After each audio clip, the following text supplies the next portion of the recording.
आज संकष्टी चतुर्थी या निमित्तानं विशेष करून गुरुपौर्णिमा आणि संकष्टी व्रत याचं एकत्र कपिलाषष्ठीचा योग साधावा यासाठी आश्रमामध्ये सर्व आपण उपस्थित असणारे साधक, सर्वांचे अतिशय आदरस्थान असणारे आत्मानंद बोध महाराज, त्याचबरोबर शरीर रूपानं जरी आपल्यात नसले तरीसुद्धा स्मृती रूपानं आपल्या सतत सोबत असणारे अमृतानंद महाराज यांना श्रद्धांजली असा तिन्हींचा योग आज बराच वेळ अतिशय सुंदर पद्धतीनं महाराजांनी ज्याला संगीत, कथन या सर्व गोष्टीतून प्रतिपादन करत असताना मंत्रमुग्ध आपण झालो. थोडंसं ध्यानही घडलं. विशेष करून आपल्या शरीरामध्ये एनर्जी निर्माण होते ती ध्यानातून होते आणि याची गेली 28 वर्षे मी अनुभूती घेतो आहे. वेळ अतिशय कमी आहे. अमृतानंद महाराजांची आमची 2-3 ठिकाणी भेट झाली. त्यावेळासुद्धा ते बोलले होते की मठामध्ये या. त्यांना शब्द दिला होता मी येतो, परंतु कदाचित दैवयोग असा होता की ते इथं नसताना मला यावं लागलं की काय. थोडंसं दुःख झालं त्या दिवशी. बातमी ज्या दिवशी कळली त्या दिवशीसुद्धा. आणि आमचे परममित्र माळीसर यांनी याच्या पूर्वीच्या अनेक संकष्टींना, मला वाटते 4थी संकष्टी आहे, प्रत्येक संकष्टीच्या आधी एक महिनाभर ते फोन करत होते, महाराज वेळ काढा, महाराजांनी तुम्हाला बोलवले. परंतु योगायोग एवढा मोठा असा वाढत गेला की ते सगळं थोडंसं ॲडजस्ट करत बाहेरच्या तारखा कार्यक्रम संपवत आजचा दिवस आपल्या भेटीसाठी यावं. विशेष करून कोणतीही गोष्ट प्रतिपादन करत असताना त्याच्या ठिकाणी गुरुवर्य तळासकर महाराज सतत सांगायचे की आपली काहीतरी शक्ती उभी असली पाहिजे. आणि त्यांचाच प्रभाव कायमपणे आमच्यावर असल्यामुळं कोणतीही गोष्ट समाजामध्ये सांगत असताना, बोलत असताना त्याच्यासाठी स्वतः आधी त्याची कृती करायची आणि मग बोलायचं. तोपर्यंत बोलायचं नाही. अशाच पद्धतीचा उपदेश हा नेहमी आमच्या आश्रमामध्ये चालू असतो. आज गेली 12 वर्ष निडोरीमध्ये विनायक आश्रमामध्ये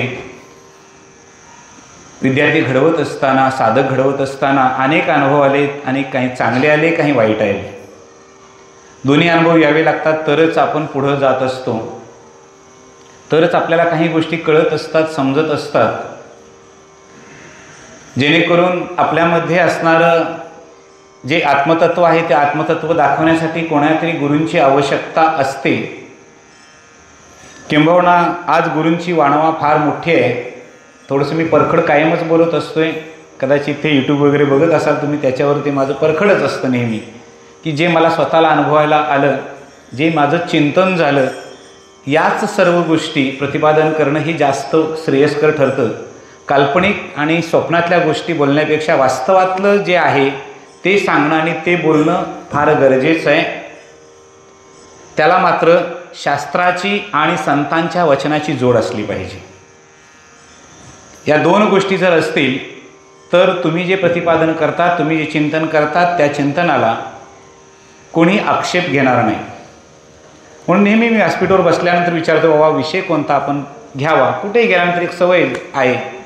त्या पद्धतीनं आज गुरुपौर्णिमा, सत्संग,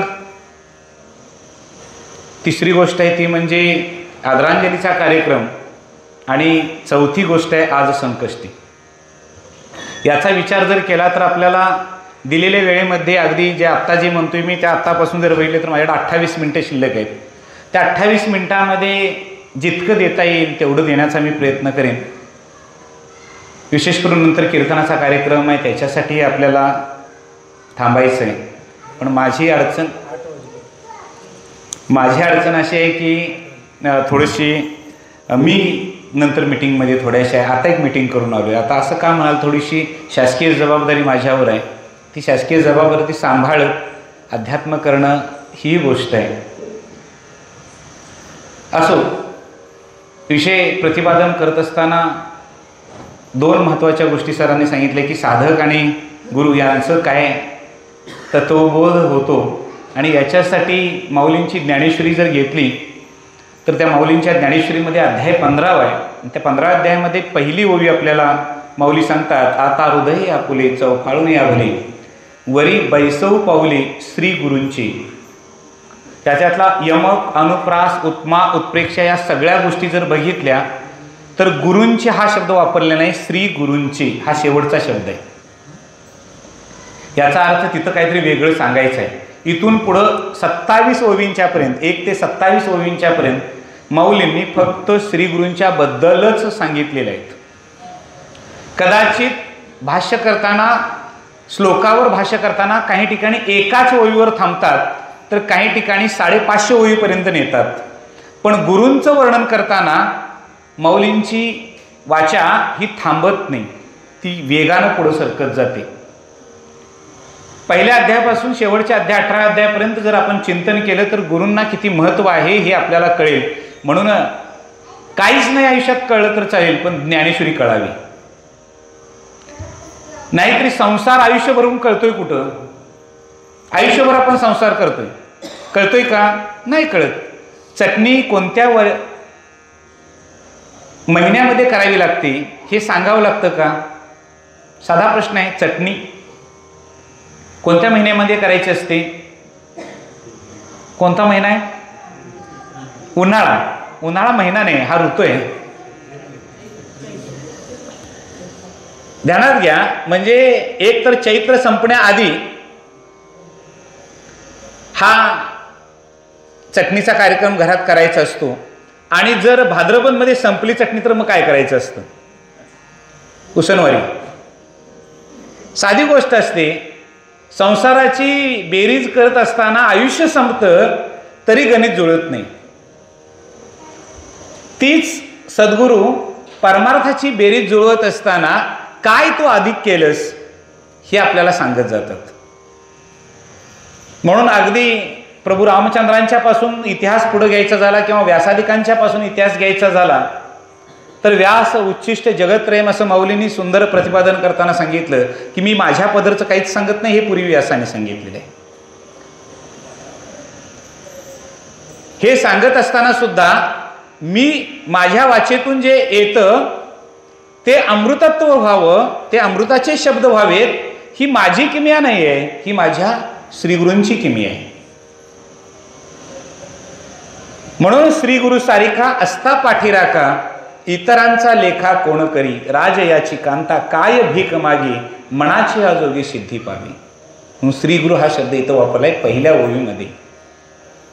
शब्दशः अर्थ आपल्याला सांगत जाईन कारण तो पुन्हा वक्त्यावर दोष येतो. याचं कारण असं आहे की थोडासा चाकुरीबद्ध जाणारा मी माणूस आहे. आता मी म्हणण्यापाठीमागं माझ्या गुरूंनी घडवलेली ती व्यक्ती आहे हे लक्षात ठेवा. तासकर महाराजांची अनेक कीर्तनं तुम्ही ऐकली तर ती चाकुरीबद्ध, म्हणजे अभंगाच्या शेवटच्या शब्दापर्यंत जाईपर्यंत थांबायचं नाही. मग ते कीर्तन 5 तासाचं होऊ दे नाही तर 7 तासाचं होऊ दे. त्यांना गॅस टायमिंग लावलं जातं आणि त्याच्यावर आपलं कीर्तन होतं, प्रवचन होतं. यामध्ये आपल्याला सांगितले आता हृदय हे आपुले. फार शब्द जपून वापरला आता. म्हणजे आता या शब्दाचा अर्थ जाणीवपूर्वक आपल्याला कळेल व्यवहारातली उदाहरणं दिल्यानंतर. नवरा बायकोंची घरामध्ये भांडणं असतात की नाही? भांडणं घरात भांडणं असतातच आणि असली पाहिजेत. त्याच्याशिवाय संसारामध्ये गोडी नसते. फक्त ती डिव्होर्सपर्यंत जाऊ नयेत एवढी काळजी घ्यायची. नवरा बायकोंची घरामध्ये भांडणं असतात. आता नवीन लग्न झालं नाही, पहिल्या 2 महिन्यामध्ये 3 महिन्यामध्ये वर्षामध्ये थोडीशी भांडण व्हायला लागली की मग मध्यस्थांना बोलवलं जातं. जोपर्यंत सासू सासऱ्यांच्या हातात असतं, पाहुण्यांच्या हातात असतं, तोपर्यंत ते थोडंसं कंट्रोल होत होत होत पुढं जातं आणि नंतर मग शेवटी मध्यस्थांना बोलवलं जातं. इकडले 2 मध्यस्थी असतात, तिकडले 2 असतात जे लग्न जमवण्यासाठी असतात. एजंट नव्हे, मी मध्यस्थी शब्द वापरतोय. कोण असेल तर माफ करा, लक्षात घ्या. ते मध्यस्थी येतात मग थांबतात, बसतात. तिकडले लोक असतात, म्हणजे आईवडील असतात मुलगीचे, भाऊ असतो, बहीण असते, कोण असतील ते, मुलग्याचे आई वडील, बहीण भाऊ कोण घरात असतील ते सगळे असतात. 2 पाहुणे दोन्हीकडे असतात, मध्यस्थीमध्ये बसलेले असतात, नवरा नवरी समोर बसलेले असतात. दोघांचं ऐकलं जातं. पहिल्यांदा सांगतात मुलगी इथं नांदायला आली, याचा अर्थ मुलगीनं पहिल्यांदा सांगितलं पाहिजे आपलं मत काय आहे ते. हा व्यवहार आहे. तो व्यवहारानं ते सांभाळलं जातं, सांगितलं जातं. त्याच्यानंतर मुलग्याची बाजू ऐकली जाते. पुन्हा सासरच्या लोकांची आणि माहेरच्या लोकांची दोन्ही बाजू ऐकली जाते. आणि मग ती 4 मंडळी शब्द वापरतात. आता तुमचं बास करा, आता आम्ही इथून काय पुढे सांगतोय ते ऐका. म्हणजे आता इथून मागं झालं ते सोडून द्या आणि आता इथून पुढं काय आहे ते ऐका. आता शब्दाचा अर्थ सामान्य, सामान्य अर्थ कळतोय काय बघा. आतापर्यंत झालं ते सोडून द्या आणि आता इथून नवीन सुरुवात करा. आता नवीन सुरुवात करा. आतापर्यंत संसार सगळा घेऊन हृदयात गेलो, संसारच हृदय व्यापलेलं होतं, संसारानंच व्यापलेलं होतं.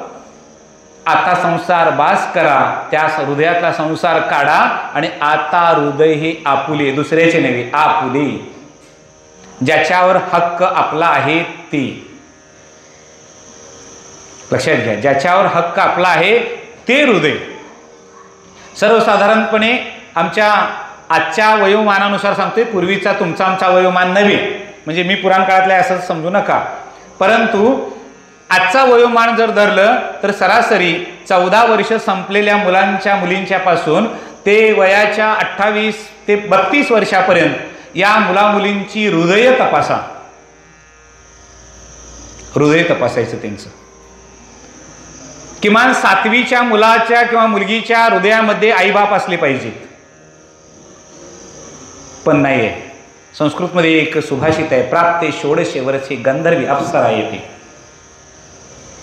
16 वर्ष प्राप्त व्हायला लागल्यानंतर गाढव सुद्धा अप्सरेसारखं दिसत असेल तर माणसांच्या वृत्तीमध्ये बदल व्हायला काय हरकत आहे. ते बदलतं.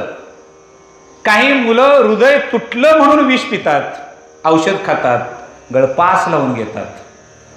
का? त्या मुलीनं मला धोका दिला. अरे हृदय कुणाचं हेच कळलं नाही अजून. हृदय कुणाचं आहे? हृदय तुझं आहे, त्याच्यावर हक्क तुझा आहे. दुसऱ्याच्या दावणीला बांधलेलं जनावर कधीही आपल्या हातामध्ये येत नाही, जरी तुमचं असलं तरी. उदाहरण कळलं का? नाही कळलं. ज्या वेळेला पेरणी चालू होती, वैशाख संपत आलेला होता आणि रोहिणी नक्षत्र आलं, त्यावेळेला आपला बैल दुसऱ्यानं नेला अवतासाठी. आपल्या बैलाला सवय आहे की सकाळी 6ला झोपल्यानंतर 10ला बंद करायचं, 10 वाजता किंवा 11 वाजता त्याला खाऊ पिऊ घालायचं, मालकाने विश्रांती घ्यायची, 3ला नेऊन झोपायचं. ही सवय त्या बैलाला आहे. परंतु जर दुसऱ्याला दिलं असेल आणि तो हलपाटा किंवा त्याला आपण दिंड म्हणतो, दिंड मारायला लागला तर शेजारचा म्हणतो बाबा माझं बी पेरले, जाता जाता तेवढं मारून जा. बघता बघता सकाळी 6ला झोपलेला बैल संध्याकाळी 5 वाजेपर्यंत सोडला नाही, कारण त्याची कळ त्याला नसते. शब्द कळला? हा शेतकऱ्याचा शब्द आहे.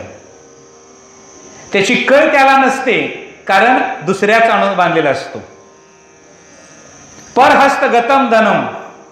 लक्षात घ्या, कार्यकाले समुत्पन्ने न सा विद्या न त धनम.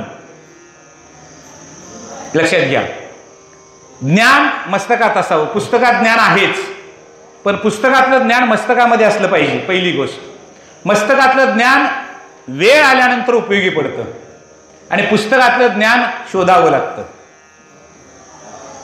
कळलं काय बघा? ज्ञानेश्वरीमध्ये भरपूर ज्ञान आहे, पण कधी कळणार? कधी कळणार? ज्या वेळेला ज्ञानेश्वरीचं अखंड चिंतन, अखंड हा शब्द आहे फार महत्वाचा, अखंड चिंतन घडणार त्यावेळेला. मी माझ्या आईला, म्हणजे माझे बाबा लवकर गेले, पण माझ्या आईला मी सांगितलं, आई मला 108 पारायण करायची आहेत ज्ञानेश्वरीची. आणि हे मी 2003 पासून सांगत होतो आणि कौटुंबिक जबाबदारी माझी वाढली 2003 पासून.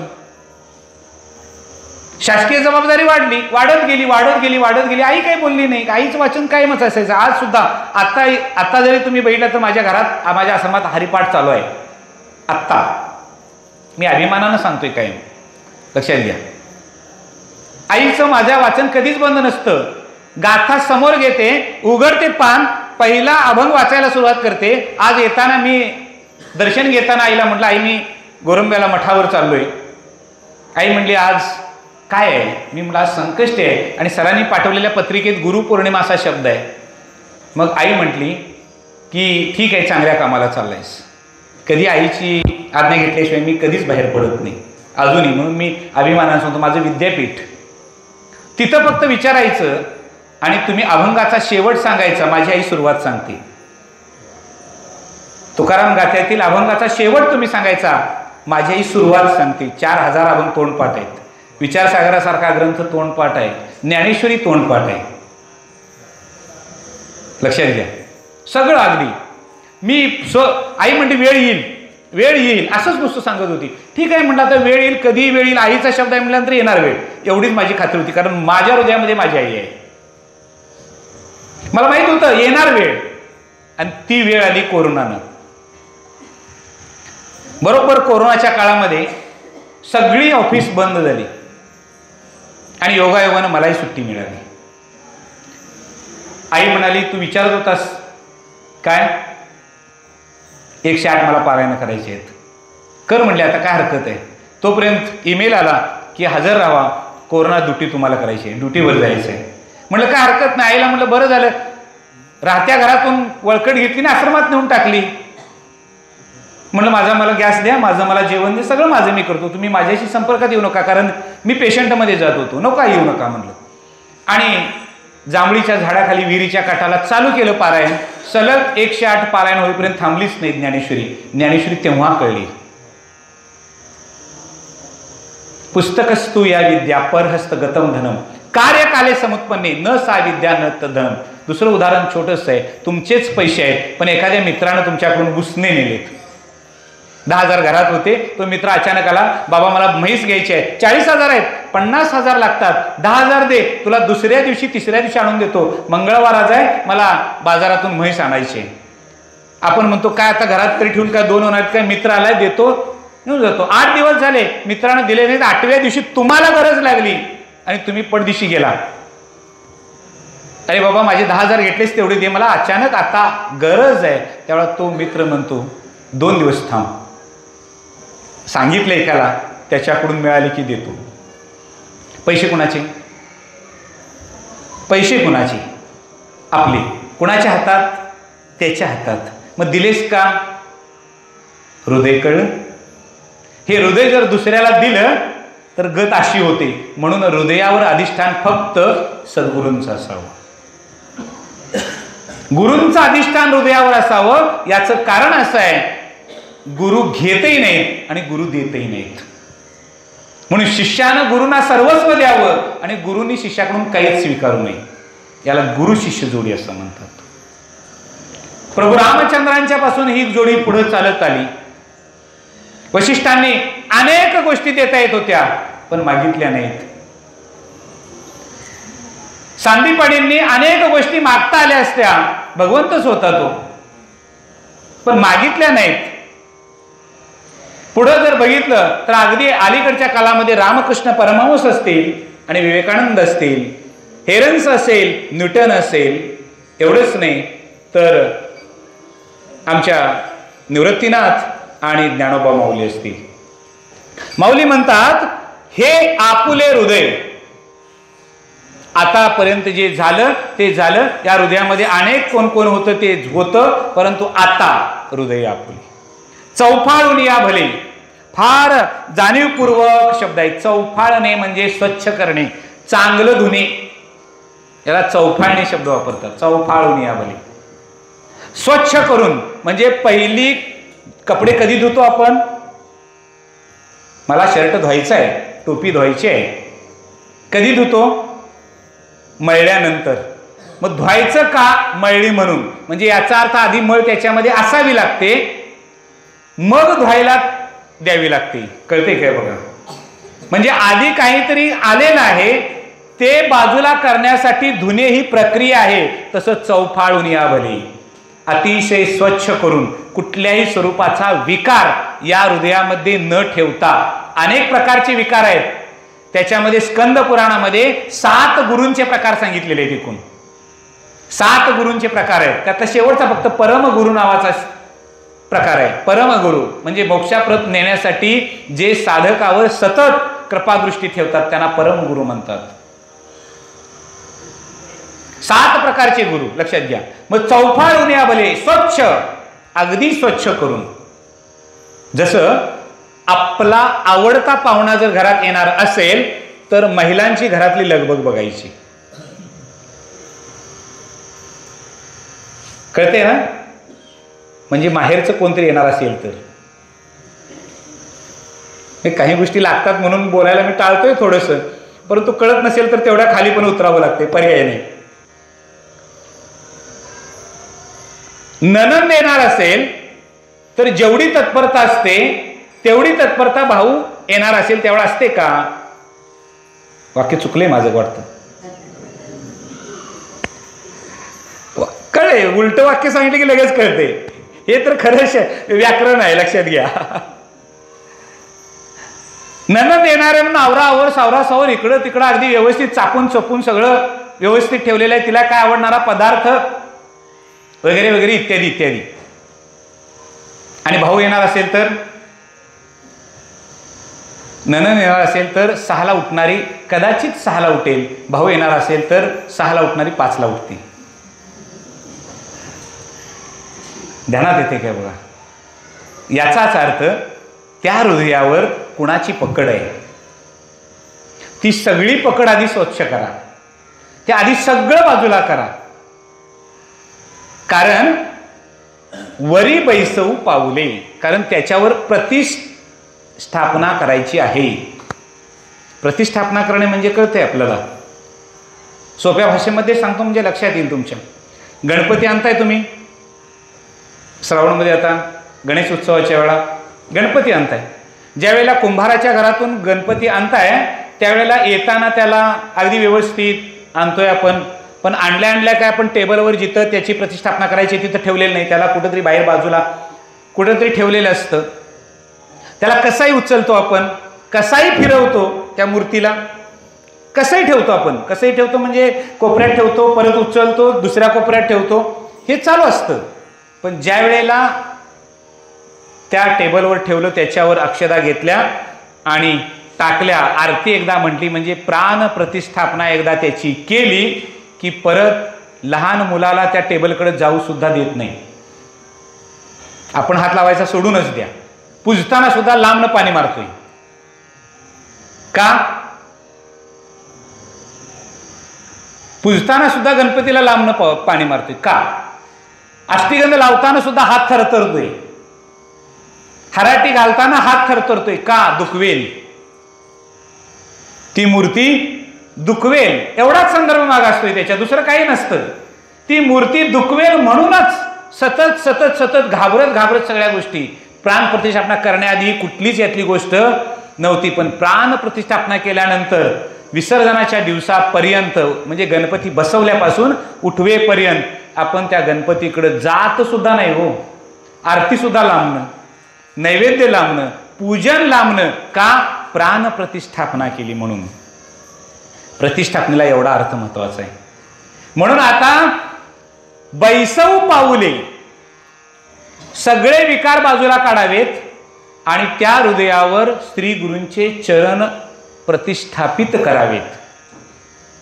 आता ते प्रतिष्ठापना केलेले श्री गुरु चरण इतके सांभाळायचे असतात, सामान्य भाषेत सांगतो जसं गणपती प्रतिष्ठापना केल्यानंतर सांभाळतो ना तसे सांभाळायचे असतात. आणि मग माऊली म्हणतात श्री गुरूंची. कुणाचं? श्री गुरूंची. मग माऊलींनाच प्रश्न करावा, श्री गुरूंचे म्हणताय तुम्ही, मग आम्ही गुरूंचे म्हणतो फक्त. म्हणले नाही, कारण गुरूंचे जर म्हटला तर गुरूंच्या मध्ये शिक्षा गुरुपासून दीक्षा गुरु आणि इतर सर्व गुरूंचे प्रकार येतील. कुणाला काढणार नाही, कुणाला ठेवणार, कुणाचे चरण ठेवणार. म्हणून आत्मबोध ज्यांच्या जवळ आहे त्यांना त्यांचे चरण मी हृदयावर ठेवणार. त्या हृदयावर त्यांचा हक्क असणार आहे. म्हणून आजच्या तरुण पिढीला पहिल्यांदा सांगितलं पाहिजे, बाबा तुझ्या हृदयावर कुणाचाही हक्क दाखवू नको, हक्क तुझा आहे, हक्क तुझा आहे. कुठंतरी बघितलं म्हणून हृदयावर दुसऱ्याचा हक्क कधी होत नसतो. हृदय जाणायचं असतं. म्हणून इथे शब्द वापरलाय श्री गुरूंची. श्री गुरूंचं हृदय तिथं ठेवल्यानंतर पूजन करायचं असतं, नुसतं ठेवायचं नाही. आता श्री गुरूंचे शब्द पुन्हा एकदा घेताना आपण काय करायचं? त्या चरणावर ऐक्य भावाची अंजुळी. अंतःकरणामध्ये कुठल्याही प्रकारचा द्वैत भाव असता कामा नये. एकदा गुरूंचे चरण प्रतिष्ठापित केले की ऐक्य भावाची अंजुळी. ऐक्य भावानंच त्याचा अभिषेक झाला पाहिजे. त्याच्याशिवाय दुसरं काही असता कामा नये. ध्यानात घ्या, काही असता कामा नये. मग आता असे गुरु आणि असे साधक किंवा असे शिष्य कसे शोधायचे? त्याला शास्त्र प्रमाण आहे. शास्त्र आपल्याला सांगतं की मला दूर या. शास्त्र प्रमाण आपल्याला सांगतं कसे असावेत आपल्याकडं? श्रोत्रिय असावेत, ब्रह्मनिष्ठ असावेत आणि कृपाळू असावेत. दोन्ही दृष्टीनं असतं. गुरूंची पारख आणि ओळख असते आणि शिष्याची पारख ओळख असते. दोन्ही गोष्टी फार महत्वाच्या असतात. गुरूंची कर्तव्य असतात आणि गुरूंची लक्षणं असतात. शिष्याची कर्तव्य आणि शिष्याची लक्षणं असतात. आम्ही काय पाहतो? कर्तव्य पाहतो. बघा, ज्या शिष्यानं कर्तव्य, ज्या गुरूंनी कर्तव्य पूर्ण करण्याचा अट्टहास केला त्या गुरु शिष्यांची जोडी मुक्तीप्रत गेली. रामकृष्ण परमहंस, विवेकानंद. मुक्तीपर्यंत जाण्यासाठी दोन्ही कर्तव्य. माझं कर्तव्य काय आहे? जाणलं. लक्षणांच्याकडे जायचंच नाही म्हटले, परंतु शास्त्र सांगतं लक्षण, गुरूंचं लक्षण आहे ब्रह्मनिष्ठ, श्रोत्रिय, कृपाळू नाही. श्रोत्रिय, ब्रह्मनिष्ठ आणि कृपाळू. श्रोत्रिय असावेत, वेद वेदांतांचा अभ्यास असावा गुरूंचा, कारण त्यांच्याजवळ येणाऱ्या साधकाला कोणता प्रश्न निर्माण होईल त्या प्रश्नाची उकल ताबडतोब व्हावी. कारण वेद, वेदांत आणि उपनिषद याच्यामध्ये सार ठेवलेलं आहे, जीवनाचं सार ठेवलेलं आहे. एखादा नचिकेतासारखा येऊ शकतो की मला वडिलांनी यमाला दान केलेलं आहे, मी काय करू? त्यावेळा गुरूंनी यम झालं पाहिजे आणि आत्मबोधाचा संदेश दिला पाहिजे. लक्षात घ्या.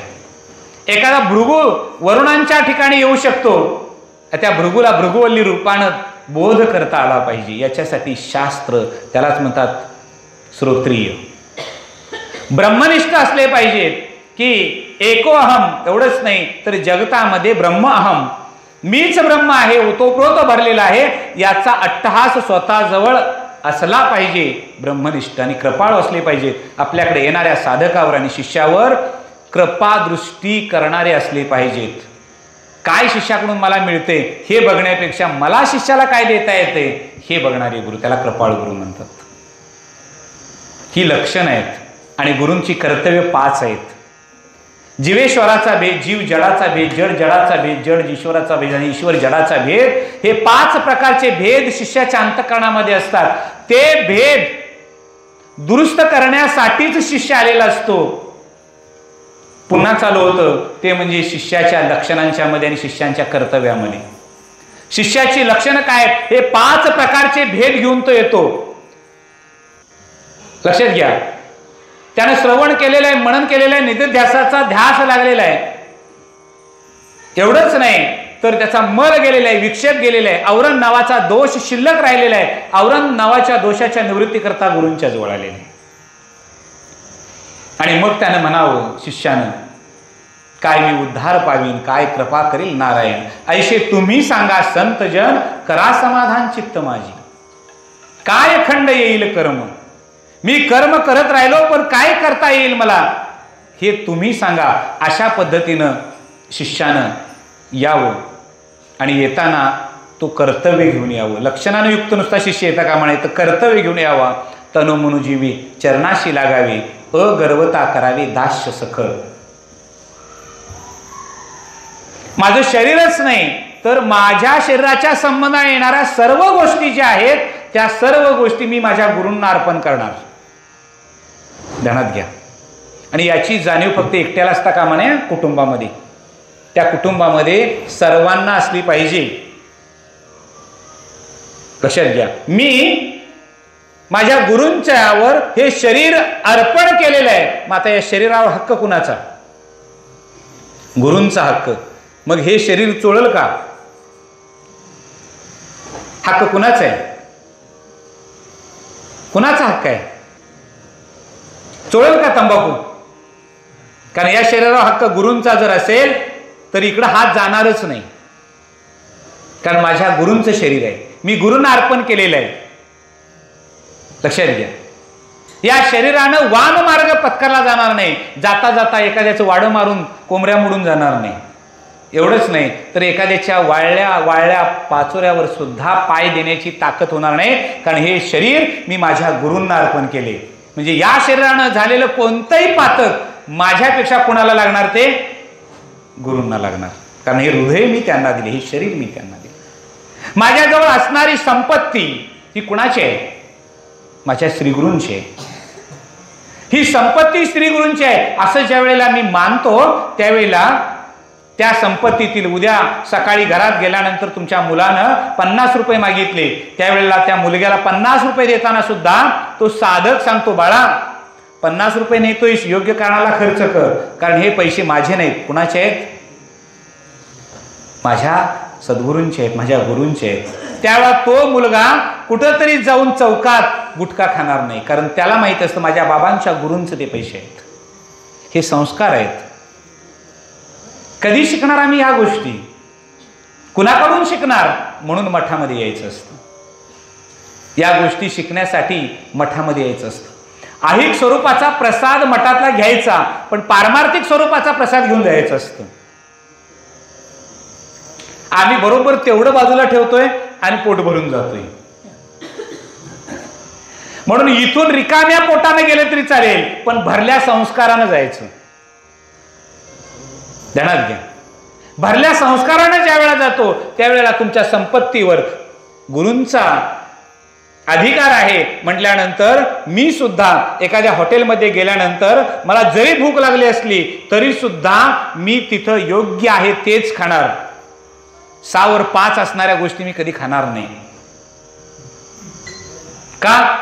त्या पैसे माझे त्या गाड्यावर देण्यासाठी नाहीत, कारण पैसे कुणाचे आहेत? माझ्या गुरूंचे आहेत, माझ्या सद्गुरूंचे आहेत. मालक ते आहेत, मी फक्त त्यांचा नोकर म्हणून राहतोय. म्हणून संपत्ती वाढवावी, आपली संपत्ती वाढवावी, स्वतःची संपत्ती वाढवावी, पण ती स्वतःची म्हणून नाही, गुरूंची म्हणून वाढवावी. आणि शेवटी वृद्धापकाळामध्ये दानधर्माला वापरावी. कोणी सांगितलं तुम्हाला पैसे तुम्ही कमवू नका, मिळवू नका? भरपूर पैसा मिळवायचा, पण मिळवताना तो वाम मार्गाचा त्याला लवलेश सुद्धा, सावली सुद्धा असता कामा नये. योग्य मार्गाने, विहित मार्गानेच तो पैसा आला पाहिजे, कारण पैसा वाढवायचा आहे तो कुणाचा? माझा नाही, माझ्या श्रीगुरूंचा. आता बायका मुलं ही सुद्धा श्रीगुरूंना अर्पण करायची असतात. गुरूंना अर्पण करायची नाही का? श्रीगुरूंना हा शब्द मी मुद्दाम वापरलाय, आणि तो माऊलींनी पहिल्या ओवीमध्येच तो शब्द वापरलाय. श्रीगुरूंना मी बायका मुलांना सुद्धा अर्पण करतो. का? ज्यावेळेला बायकांना म्हणजे माझ्या बायकोला मी श्रीगुरूंना अर्पण करतो त्यावेळेला बायकोवर हक्क श्रीगुरूंचा आहे. म्हणजे तिच्या हातून एखादी घरात झालेली चूक, भाकरी करपली तर तोंडातून, चहा वेळेवर दिला नाही तर तोंडातून अपशब्द. का? माझ्या श्रीगुरू. एखाद्या मुलानं लहानशी चूक केली तर त्याला वाईट शब्द तोंडातून निघणार, कारण का? माझ्या श्रीगुरूंचे. एवढंच नाही, गोठ्यातलं जनावर सुद्धा माझ्या श्रीगुरूंचं आहे म्हणून सांभाळ करावा. म्हणजे धार काढताना पाय उचलला तर तोंडातून शिवी येणार नाही, कारण कायिक, वाचिक आणि मानसिक 3 पाप आपल्याकडून घडत असतात. शरीरानं होणारं पाप लगेच कळतं, दिसतं, समजतं, पण वाणीनं होणारं पाप सहजासहजी कळत नाही. अनेक ठिकाणी आपल्याला माहित आहे की चुकून बांधासाठी असेल किंवा शेणीसाठी असेल, शेणी म्हणजे शेणकुटं माहित आहेत ना, शेणींच्यासाठी असेल, सकाळी 7ला चालू केला पट्टा तर संध्याकाळी 7 पर्यंत बंद होत नाही, कुठंही पुनरुक्ती होत नाही. कदाचित आम्ही वक्तृत्व करत असताना पुनरुक्तीनं वाक्य येईल, पण काही महिला अशा आहेत की सकाळपासून संध्याकाळपर्यंत जरी त्या बोलायला लागल्या म्हणजे उच्च स्वरामध्ये, अपशब्द त्याला म्हणतात, शिव्या, तर कधीही त्या दिवसात पुनरुक्ती करत नाहीत. एवढं भांडार त्यांच्याजवळ असतं, एवढं भांडार असतं. कुठून आलं? चित्तामध्ये अनेक जन्माचे वाईट संस्कार आहेत, हे त्याचं मूळ कारण. चित्तामधले वाईट संस्कार काढण्यासाठी मठामध्ये यायचं असतं. ते काढून कोण टाकू शकत नाही, याला बाहेर कुठं औषध नाही आहे. तुम्ही म्हणाल गुरु म्हणजे आता मग इथं आलो आम्ही लोखंडाचं सोनं झालो, नाही, चूक. गुरूंना कधी परिसाची उपमाच द्यायची नसते. परिसाच्याही पुढं गुरु असतात, श्री गुरु असतात. परिसाला कदाचित फक्त लोखंडाचं सोनं करता येतं, स्वतःसारखं त्या लोखंडाला करता येत नाही. पण गुरु आपणा सारिखे करीती तात्काळ, नाही काळ वेळ तया लागी. ते आपल्यासारखं करून टाकतात. लक्षात घ्या. मग आता श्री गुरु वापरण्यासाठी का हा शब्द का वापरला, गुरु का वापरला नाही? तर लक्षात घ्या की गुरूंच्या मध्ये अनेक प्रकार आपल्याला सांगितले, जे स्कंद पुराणामध्ये 7 प्रकार सांगितलेले आहेत पाठीमागे. काही वेळेला असं होऊ शकतं की एखादा शिकवणारा गुरु आहे, पण लौकिक अर्थानं शिकवणारी शिक्षा सुद्धा आपल्याला एखादा हच्चा राखून शिकवावी लागते. पण अध्यात्म विद्येमध्ये हा कुठेही भाग नाही. एक आश्रम होता, तो फक्त आश्रम होता तलवार बाजी शिकवण्यासाठी. म्हणजे पूर्वी जशी धनुर्विद्या एकाकडं, तलवार एकाकडं, अश्वविद्या एकाकडं, असं तलवार शिकवणारे गुरु. इतकं शिकवलं, इतके विद्यार्थी तयार झाले. एक विद्यार्थी इतका उत्तम तयार झाला, अगदी त्यानं तालुका लेवलपासून ते देश लेवलपर्यंत तो गेला. आशिया खंडामध्ये त्याचा हात कोण धरेना, सगळ्यांना जिंकलं. आणि शेवटी त्याला एकच उणीव भासायला लागली की म्हणला मी सगळ्यांना जिंकलंय, फक्त आता माझ्या गुरूंना जिंकलं की माझं काम झालं. फक्त गुरु या शब्दासाठी सांगतोय, श्री गुरु नाही इथं. तो येताना यायला लागला, गुरूंना बरं वाटायला लागलं की माझा शिष्य अमुक ठिकाणी गेला, अमुक ठिकाणी चांगलं नाव लौकिक मिळवलं. पण येताना त्यानं शिष्यांच्याकडून पुढं भोजपत्र पाठवलं आणि सांगितलं की गुरूंना सांगा माझ्याबरोबर 4 हात करायला, कारण त्यांना जिंकलं की आता मी जगज्जेता झालो. आणि काही वेळेला विद्येचं बुमरँग ज्याला म्हणतो ते असं होऊ शकतं, नाही असं नाही. सांगा म्हटले, पुढं पत्र पाठवलं, पत्र गुरुनी वाचलं, मनात हसले, ठीक आहे म्हणले, येऊ देत त्याची इच्छा, कारण शिष्याची इच्छा पूर्ण करणं गुरुचं आद्य कर्तव्य आहे, येऊ देत म्हणले, काय अडचण नाही. तो यायला लागला. 2 दिवसानंतर आला.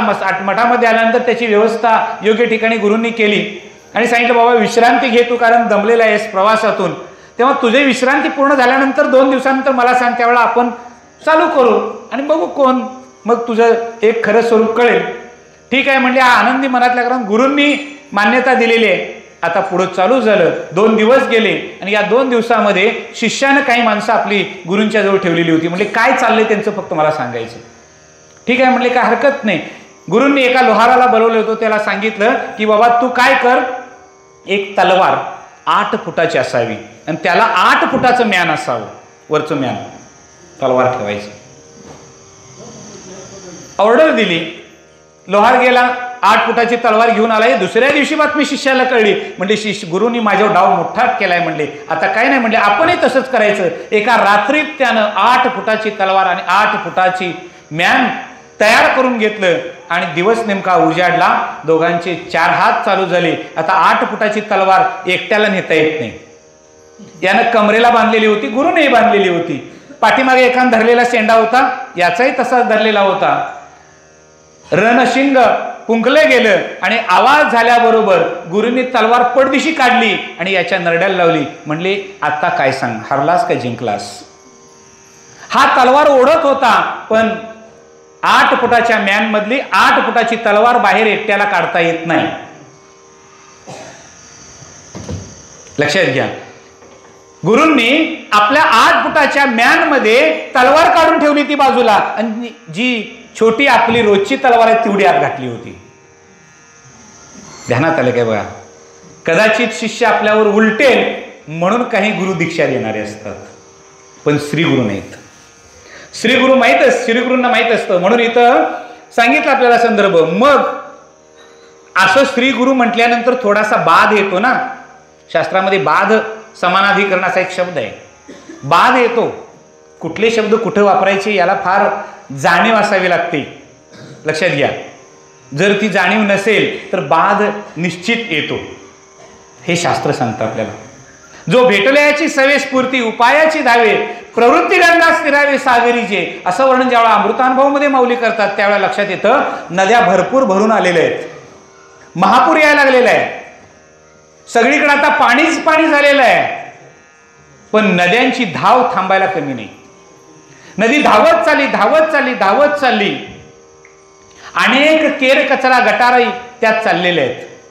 लोक शब्द गटार गंगा वापरतात. कधी वापरायचा नसतो मंडळी. शब्द कुठला कुठं वापरायचा हे कळलं पाहिजे.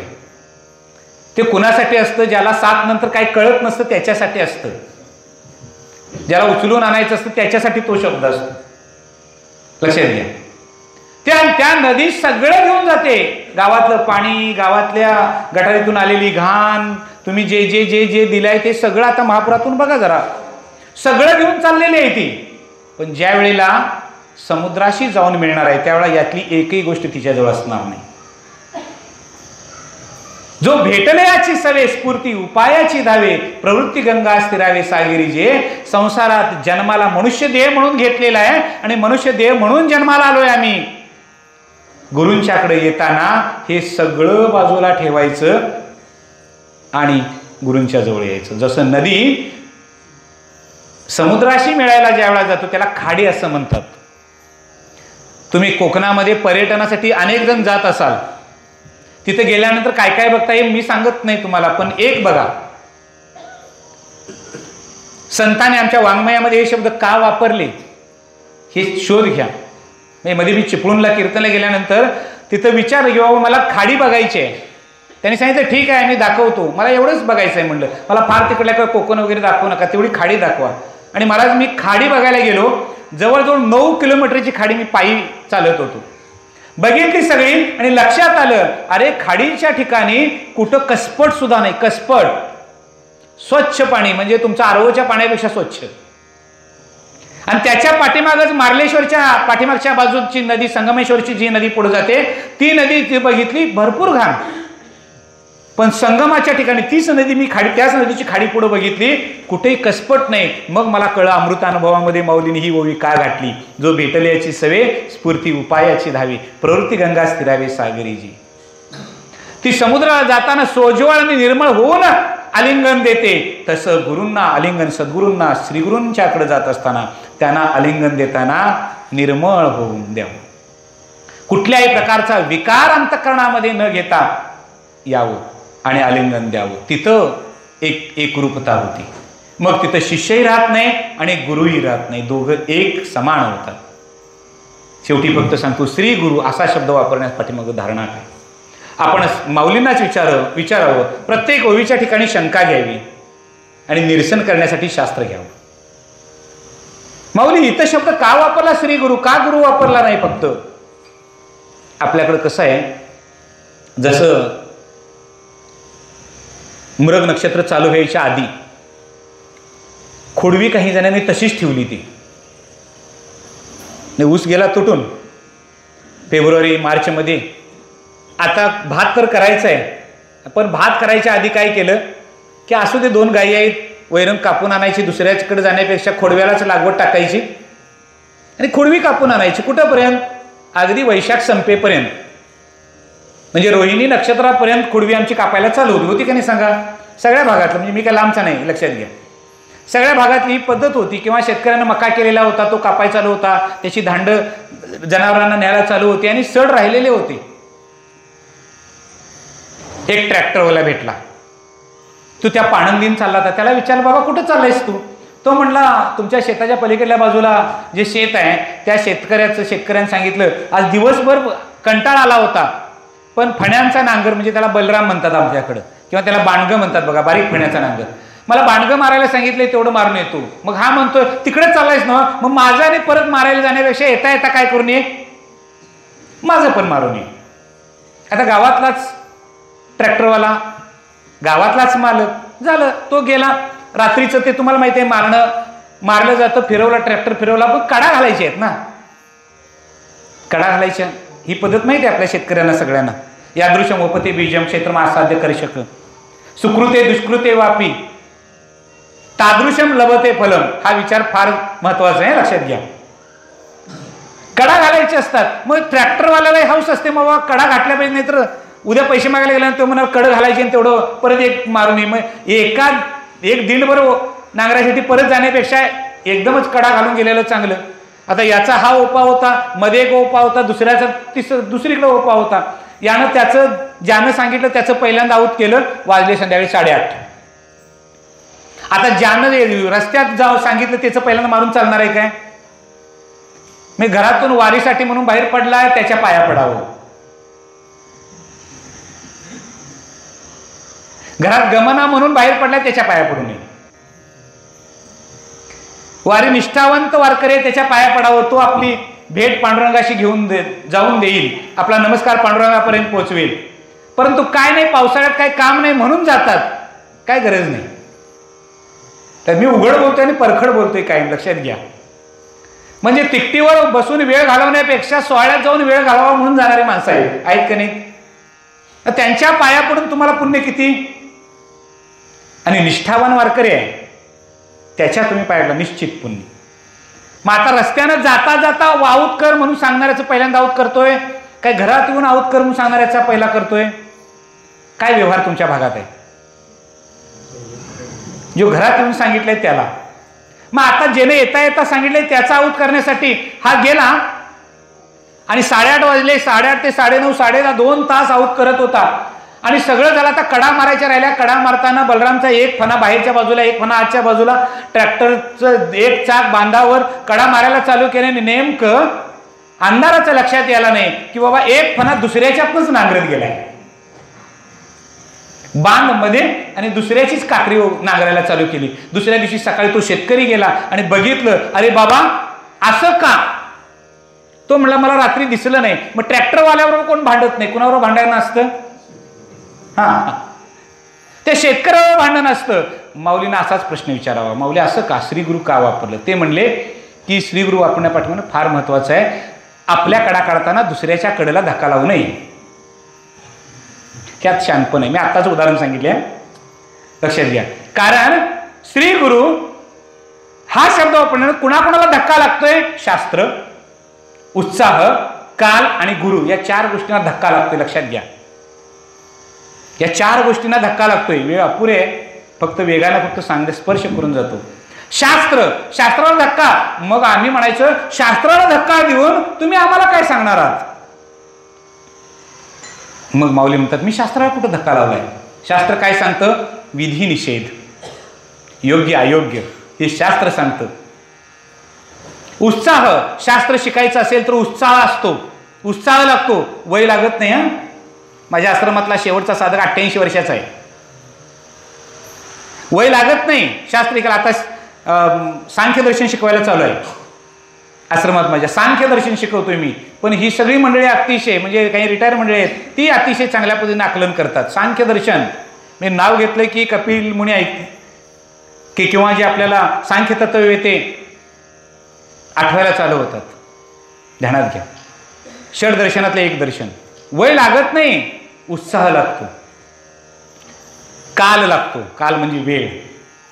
परमार्थ वेळेतच संपादन करावा. वेळ निघून गेल्यानंतर परमार्थ होत नाही, नुसती भरती होते. कळले काय बघा? फुगवटा येतो, बाळसं येत नाही. काय कळलं? बाळसं, लहान बाळाला गुट्टी घातल्यानंतर काय येतं? बाळसं येतं.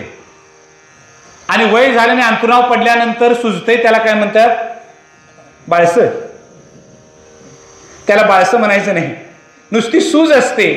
तशी परमार्थात नुसती सूज उपयोगाची नाही, आतून पाहिजे. ध्यानात घ्या. आणि मग गुरु असा शब्द वापरल्यानंतर जे 7 प्रकार स्कंद पुराणामध्ये सांगितले ते सगळे गुरु. मग आपल्याला कळावं श्री गुरु शब्द. म्हणून आस्था पाठी राखा, इतरांचा लेखा कोण करी. राजयाची कांता काय भीक मागे मनाची आजोगी सिद्धी. का श्री गुरु शब्द वापरला? आता मला दुसऱ्याची कुणाची अपेक्षा नाही, गरजही नाही, कारण श्री गुरु आहेत. गुरु हा संत कोळीचा राजा, गुरु हा प्राण विसावा माझा, गुरुविन देव नाही तुझा, नाही पाहता त्रिभुवनी, गुरु साधकाशी साह्य, गुरु भक्ता लागी माय, गुरु कामधेनु गाय भक्ता घरी दुभत असे. कामधेनु गाय गुरु आहेत आणि ती जर घरामध्ये असेल तर कुठं काय मागायला जायची गरज आहे. पण आमचं झालंय कसं माहितीये काय? कामधेनु बांधल्या घरात आणि वांजुट्या गाईच्या पाठीमानं दूध काढायची तयारी आमची चालली आहे. हेच कळना झाले. म्हणून गुरु शिष्याचा संबंध हा फार जवळचा आणि आपुलकीचा असावा लागतो. म्हणून आता हृदय आपुले चौघाळून आपुली वरी बैसव पाऊले. श्री गुरूंचे अंतकरण स्वच्छ आणि शुद्ध करून जर आपण श्री गुरूंचे चरण त्यावर स्थापित केले, त्या चरणांची प्रतिष्ठापना केली, तर आपल्याला संपूर्ण आयुष्यामध्ये काहीही कमी पडत नाही. म्हणून सोनं घ्यावं घासून आणि गुरु करावा पुसून. पुंडलिक वरदारी विठ्ठल.